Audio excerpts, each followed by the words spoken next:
Whee.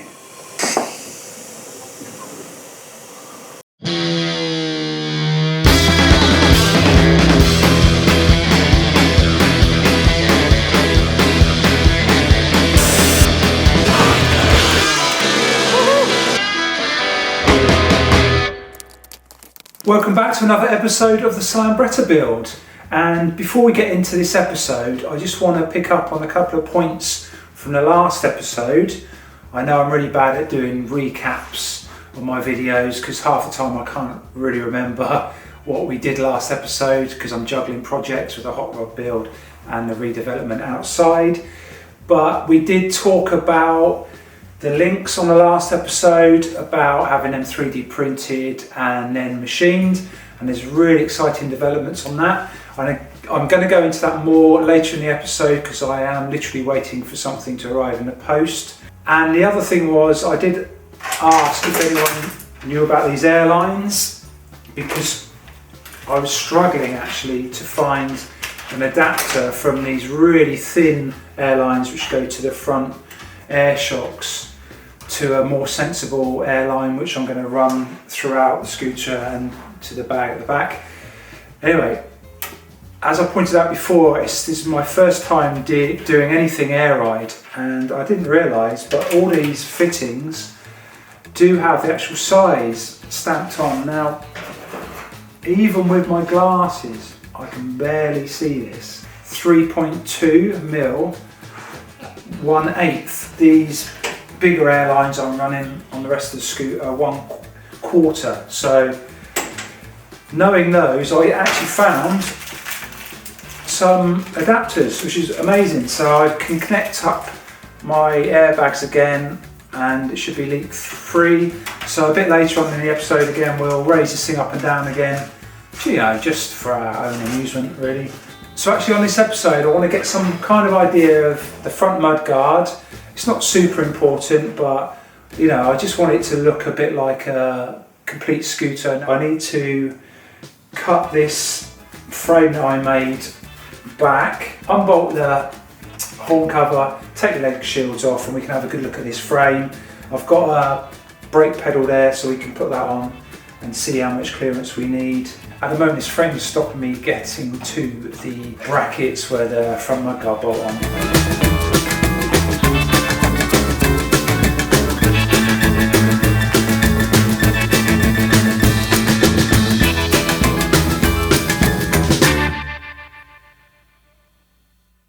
Get a better look now. I like the fact that this bar goes all the way across because it ties both sides together. If I pull this off as well. If you watched the first episode, I think you'll see when I built this frame, the frame is in a massive kind of loop, so it ties everything in together. So it's quite important to the structure of this. Obviously the original Slambretta frame's completely cut out there, and I don't really want to rely on just these original footboard supports because, I mean, for a start, one of them was a bit wonky and a bit bent up, and they're obviously not that strong.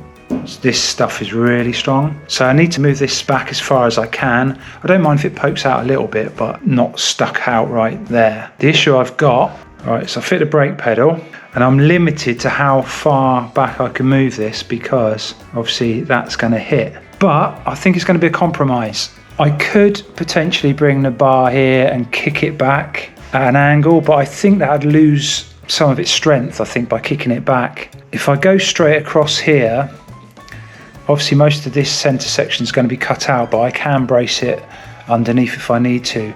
I think I'm just going to trim a bit of this part of the pedal down. That basically just closes the gap in the leg shields, I think. With the pedal fully down, I can bring this bar back to about there. Now, it will stick forward a little bit on the leg shields, but I don't think you'll see it much. And I could almost extend the leg shield bit to cover it as well. I think I'm going to leave this in place for now and actually weld those in before I cut that section out, just so nothing moves around, because everything is just tacked in at the moment.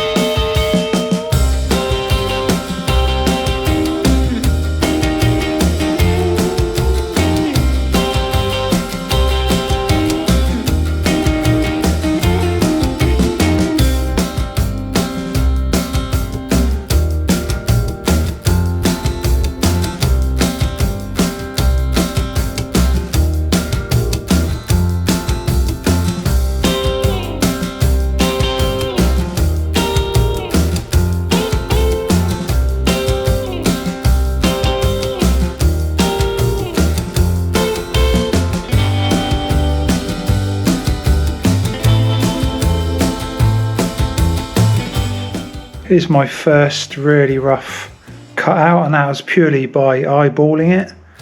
And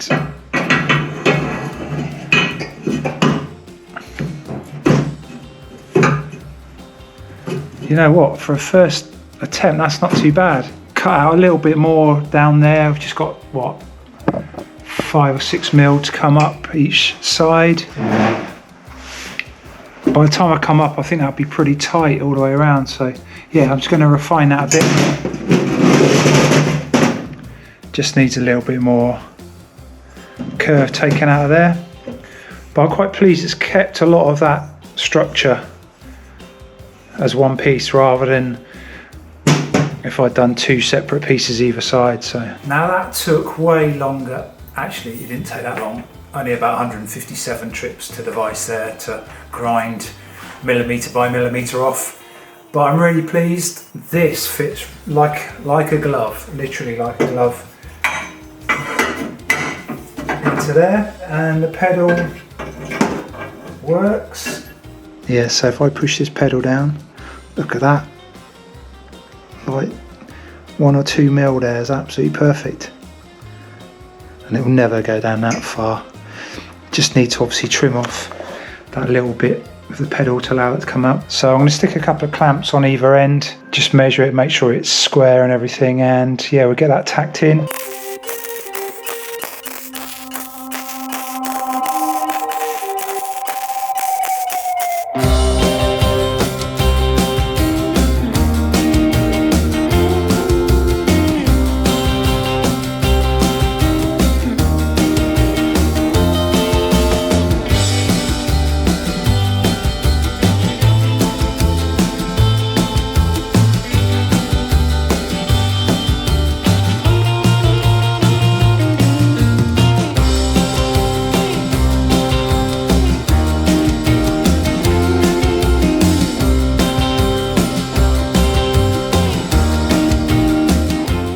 Well, that really tidied up that frame a lot, tucked it way in. It's just poking out slightly, and I cut it at an angle. So once that's got a cap on it, that frame's painted black. Really pleased with that. And the brake pedal works. I do need to just chop off that little bit there just so it returns up fully. But we need to talk about mudguards. Now, that has given me access to this bowl, but if I chuck a normal mudguard on there, obviously I'm nowhere near. And I'm just going to go back in time a little bit because the steel mudguard I already cut up, so let's just have a look at that quickly.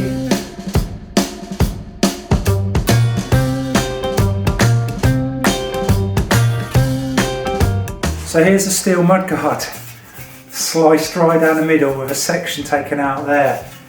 If I offer this up into where it should be, into its correct position, you can see there, not only is it nowhere near the front of the tyre there, but it's nowhere near the top either. And we could come up here with it slightly. The other problem is this shock is hitting that. When I try and put that into its correct position, that shock is instantly hitting there, so it can't really live there even if I did a massive hump there.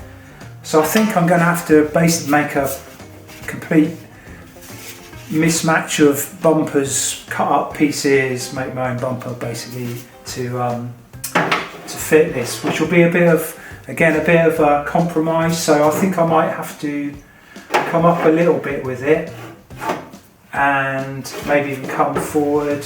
Might need to trim a bit of this off here, make it fit. And I have got this rear mudguard. Now you're gonna have to bear with me now, but I was thinking to graft in a bit of this. Obviously chopped off, but I'm thinking just to get the front part of this mudguard, you have to use a bit of imagination there. Between these two mudguards we could probably come up with something, and I mentioned it on a previous episode. I might even maybe paint this like a silver or a chrome colour so it looks a little bit like one of those embellishers which sit on top of the mudguard. Got a few ideas. I think I'm just going to start cutting this up more, maybe tacking it together a little bit and just see if we can make something up.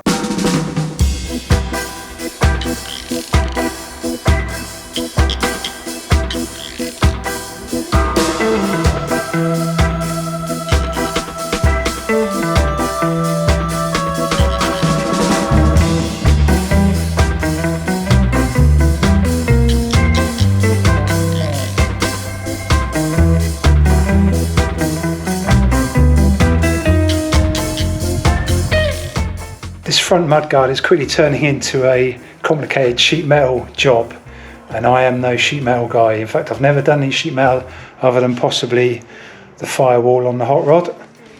So we're making this up as we go along, but I'll show you how far I got to so far. Put this rear mudguard on and just completely butchered it. There's relief cuts all along here, which has enabled me to bolt it up to the bottom of there. You saw me drilling some holes, marking it out, cutting it out. So that's kind of one piece. I wanted to leave all these bits here because I thought I might need to tack the sides of the mudguard to them, just trying to leave as much metal as I can so I know what I'm doing. Then this is the side of the old metal mudguard, and I've managed to get a bolt in there, so it is bolted in one place, and my idea is to just close those up together and weld them up, and then I can cut the front of this off when I know where to cut. And I'm probably going to have to bring this out quite wide because at the moment the suspension's hitting, so if you see what I mean, I'm going to have to bring that out way wider than the existing mount, but I don't mind that. Kind of look wide-bodied. You've got to use your imagination a bit here. I'm just going to clean up the edges of this and just get a few tack welds on, and then just stand back and see if it's actually going to look any good or not, because at the moment it looks like a right hodgepodge, which it is, of course.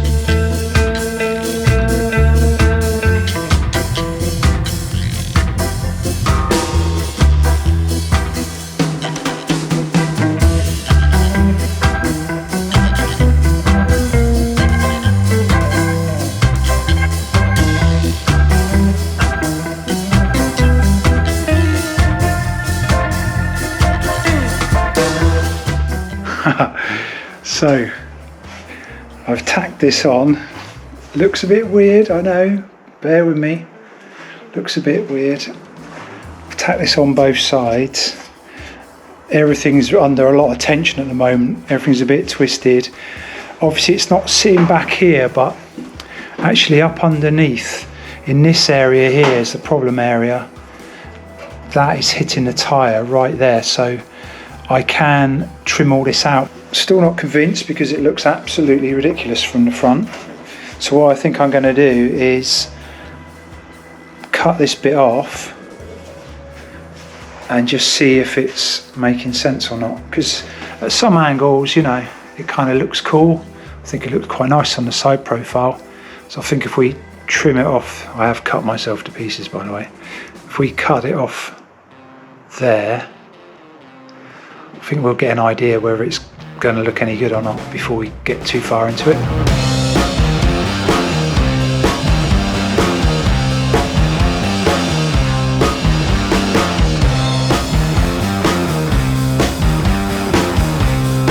Now that's looking much more interesting. You've got to imagine it one colour. I've been struggling with this for so long now, and I was trying to base everything around the horn cover and making everything fit to the horn cover, but then I thought about it, and we all know this horn cover is a piece of junk which is all misshapen, a terrible thing out of one of those kits that you can convert a Series 2 to a Series 1 with. If you see the last episode, then I had to like use a crowbar to try and get it into any kind of shape. So I thought in the end what I should do is make the mudguard fit, and then we can make the horn cover fit to the mudguard, which makes much more sense. I've got that there now, and I actually raised the mudguard slightly and actually use the hole which is supposed to be for the runners there. That was the original mount, so I've come out quite a bit, so it's a bit wider, but don't forget we've widened it on top as well and raised it up slightly. And you know what, it fits quite well. It's not perfect, but I can trim this a bit, make it fit a bit nicer, but also the rubber I think will probably cover that small gap. And the other beauty is I've got loads of clearance between the shock and the mudguard, and I know it looks weird from certain angles. I think when that's all finished off, that's going to look pretty cool. The other beauty of that is as well, there's actually like a little gap between the mudguard and the wheel there as well, so it's not quite touching, whereas all the times I was trying before with bolted to that horn cover, it was literally dragging on the tyre there. So now I can actually trim this to fit the mudguard rather than the other way around. All we need to do now is fit a piece of metal across there, weld that just to fill all that in with 2 more holes to screw up to the horn cover. So I've made this little template here out of cardboard, and that is going to fit in there just to tie this mudguard together. And you can see I've marked some holes. I've basically used the mudguard here as a template to mark where my hole should be and cut out this.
Yes, it looks a bit like pigeon poo right now, but that's because you just got to take your time and just blob bits of weld until you get everything done. But I'm going to grind it back now, smooth it off. I just want to grind this top bit back anyway, just make it look a bit nicer. I ground down the top of that mudguard and I just dusted it with some black paint, just so it's an overall one colour.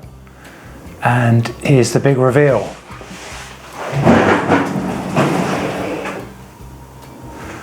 What do you think? From a distance, pretty good.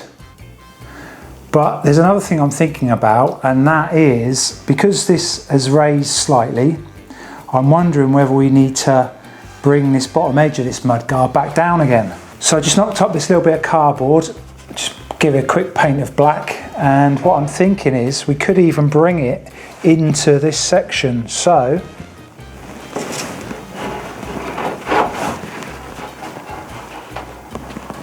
what are we thinking to something like that? So it all sort of flows and is really low. So I have only ground this down really roughly. It's going to need a little smear of filler over the welds, and I just, like I say, dusted it with some black. Personally, I really like the side profile. The front looks a bit goofy maybe, but do we do that thing? Do we paint this section chrome maybe, or do a chrome cover? So it looks like those embellisher things that people stick on these mudguards anyway.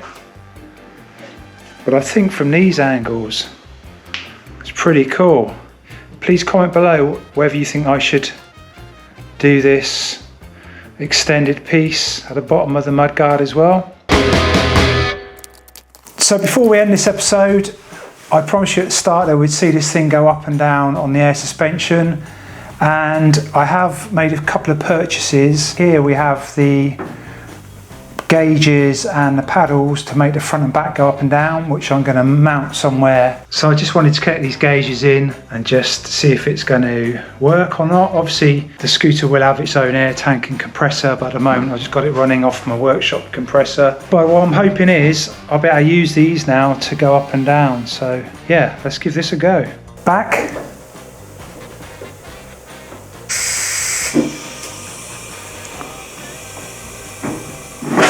Whee. And now the front.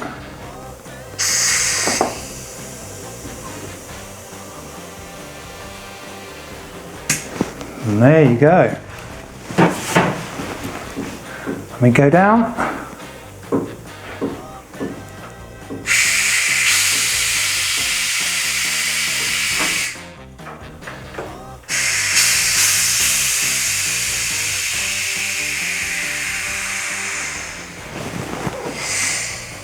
So like I say, there's not much weight on this thing, but there you go. That is so cool. So let's try that with a close-up. So this is the back one.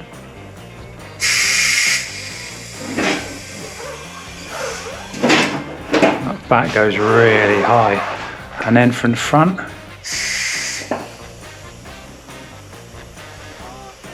Oh yeah. So these are the paddles that make it go up and down, and you can see the pressure there. So at the back we're running on 40 psi, and on the front we're running at 80, is that, I think? The back can come down a bit.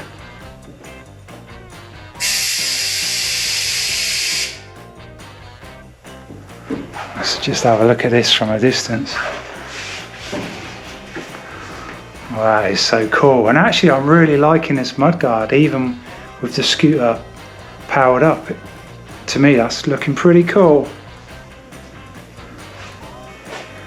And let's go down.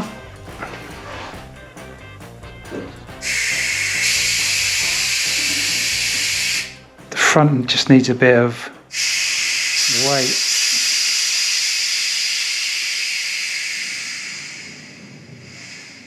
There we go. The shocks are still quite stiff in the front. I mean, that is never going to get old to me.